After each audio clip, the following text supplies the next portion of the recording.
Hey guys, what's up and welcome back to my channel. This is the clicheest line I've ever heard myself saying, but that's alright because we'll just move on to the next part.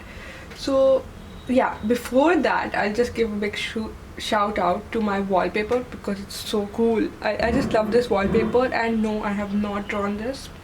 This is somebody else's work, and all credit to the person who made this. It's some Louis. It has reference to Louis Tomlinson.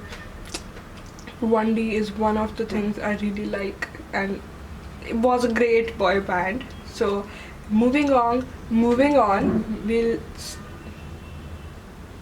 just get into it.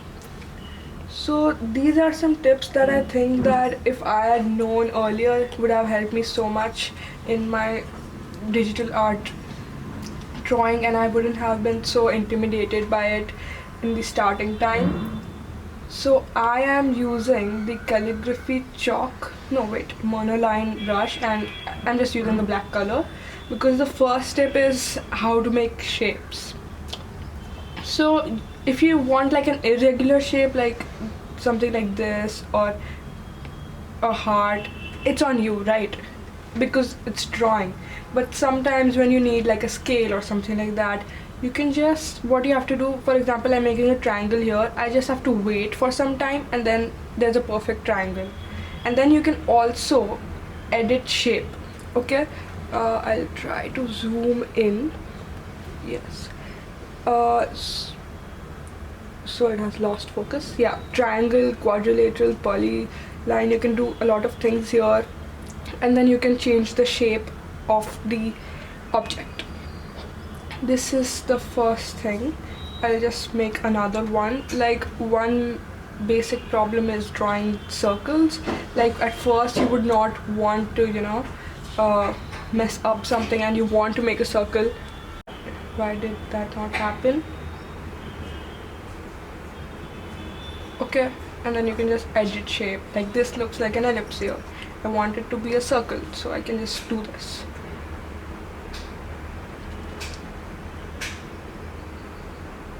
Yes, so this is what it is.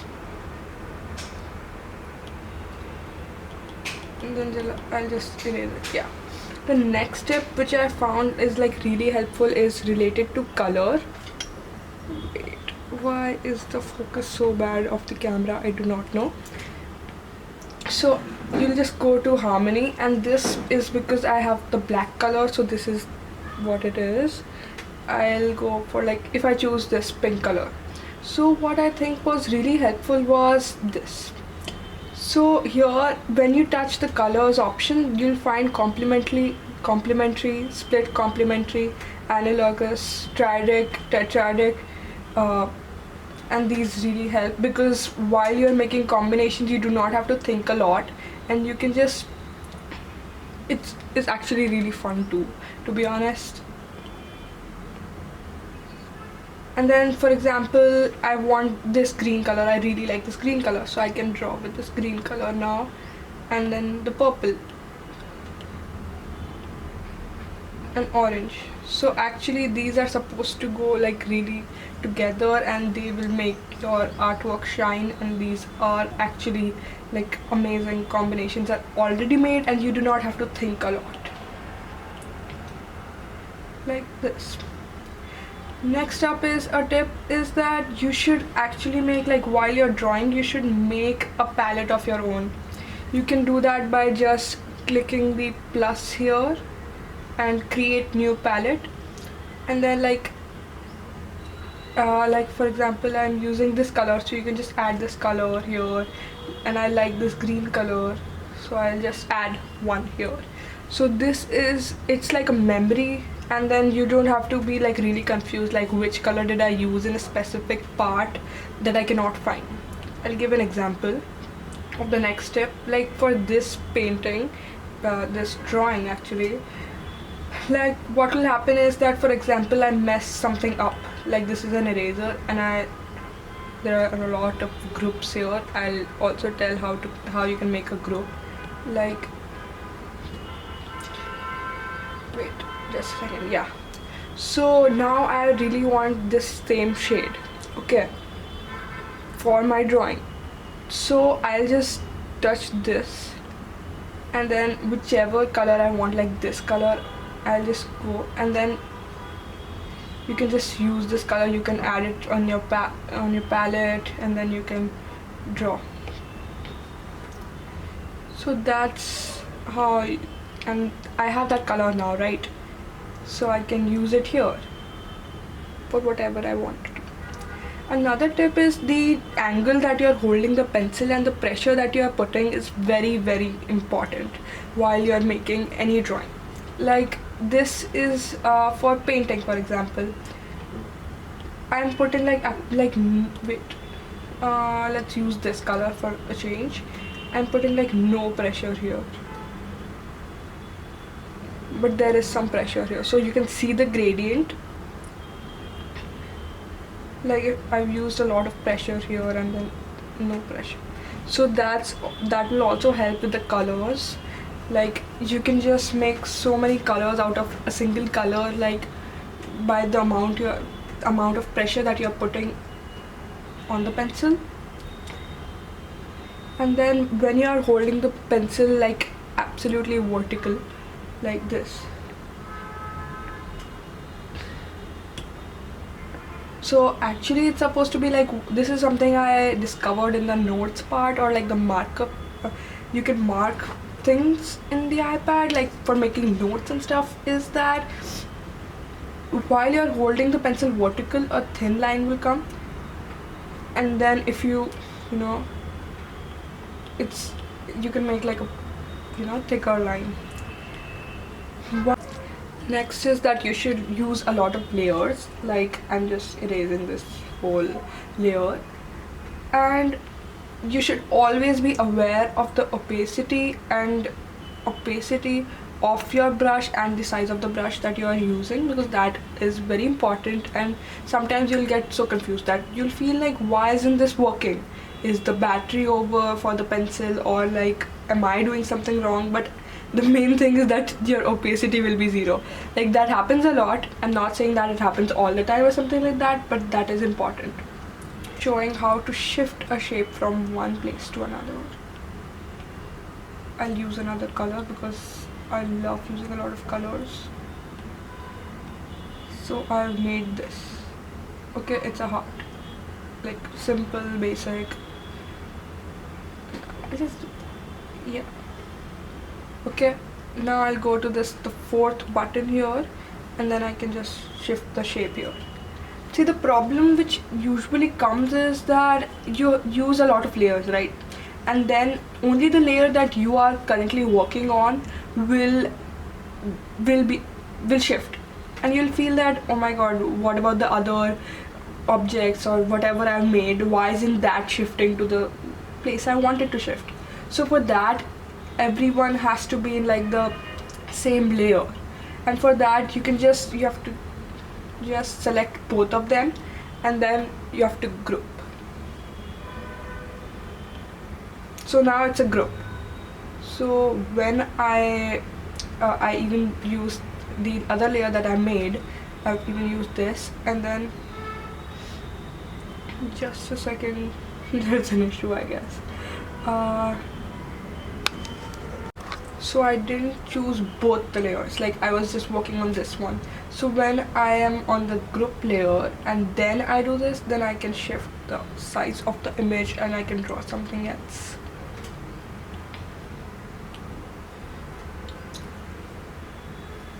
So why I've opened all of these images is because I'm trying to show something from a prior experience or something like that. For this picture, I've opened this picture again. For highlights, an eraser is something which is absolutely great, amazing. I didn't even use white, I think. I'm not sure. There's a possibility that I did. But you can just use an eraser. It helps. Next up is that you should always, you should practice and practice, because nothing else is gonna make you perfect. This is an animation thing that I made from actually I saw a tutorial and I tried to do it myself, and which actually really helps. So the next tip is that you should watch tutorials based on like somebody else making what you want to make, or making something which is very basic. You'll find that, I've been a traditional artist for so long, and I know how to do this and that. I do realism really well. But at the start, everybody is a beginner, and you should not be ashamed of it. Everyone just learns, and one day you will be as good as you were as a traditional artist, but it may take some time, and you should just like not be impatient about it. So this is a flame animation that I did, and this was a video which I actually learned how to do this because I was kind of clueless, just a second, about what to do. My first picture which I made I tried to do an animation, and I just went for it. I was like completely clueless about it, but I did have, see, there are so many issues with it, but that's all right, because we are all beginners and all trying to do something here. So yeah, this will be one which has a lot of errors. My thought was that this panda is going to give the other panda thing, or whatever the animal is.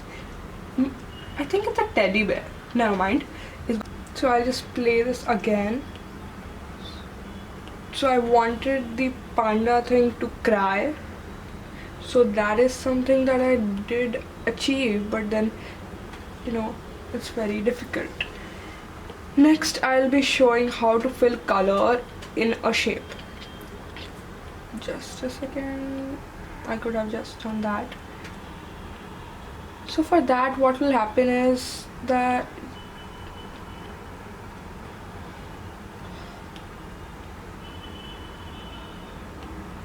like for calligraphy, I just made the shape and then I filled in the shape. But for some things, like for like painting, if you just use a painting brush and you'll do this, okay, then the whole thing will be filled in with color. So for that, what you can do is, you shouldn't do that. That's very weird of me to say, but it's okay. Inking. So if you ink, if you made something which it's not visible here, wait, let's make a square. Why always do I make a triangle? It's not a square, but it's okay. So now I'll just fill in the part that you want it to be. Now you can fill color in a lot of shapes, like pink. I really like the monoline brush apparently. Okay, and then fill in the color.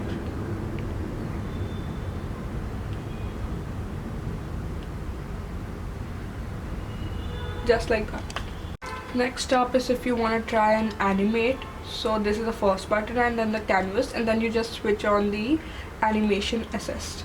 So this will, now you can just add frames, and then this is, you can just, like, if I want the heart to move from one place to another, so I'll just do that, and then I'll add another frame, and then this is something I did, and let's see if it works. Yeah, so if it happens like this, what you can do is go on the settings, then do ping pong one shot. That's on you, what you want to do. Like frames per second, just increase the time.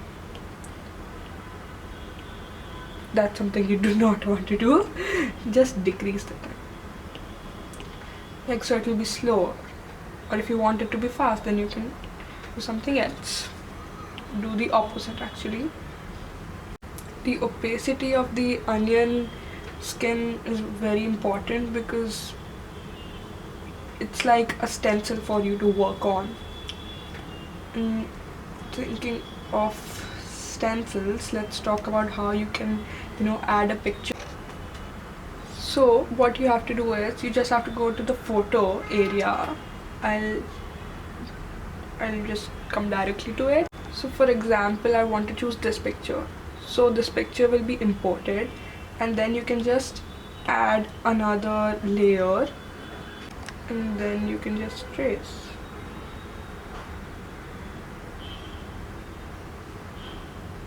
This is just an example, you can do this, but and then when you're done with using the layer, you can just, you know, not tick the layer.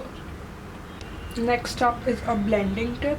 So for that, what you can do is, I use the airbrush, how I've already told everyone about it. So another tip was, like, I'm just showing this design thing that I had. I thought this was just me going crazy, is that the first layer of whatever you're trying to do should be absolutely rough. Like this has helped me. I'm not saying that you should always do it, but it gives like a direction to your drawing, like where do you want something to be, or where do you like not want it to be. So that really helps. You have to use the prior color that you've been using, and then you have to make a lot of layers, like just how you blend in traditional drawing, I guess. The undo button helps a lot if you make mistakes ever. I mean, sometimes you can make mistakes and have fun with it too, but yeah, that's just something. And the other thing this is totally additional information, so I'm working on this drawing. I don't know, maybe I could do something else with the colors. I really like the structure of the dress. It's not even made fully, but I thought of using purple and yellow. I do not know why, but I just remembered of this color scheme of yellow and purple. I don't even remember which color scheme does it follow. The drawing is not even done yet. Like one of the legs is also not there, but you can please recommend like what else should I do with the design. Maybe change the color or the graphic or something. Like, I'd love to hear more about what I should do next. So thank you, that's it for today. I hope you enjoyed and learned something from the video. Thank you.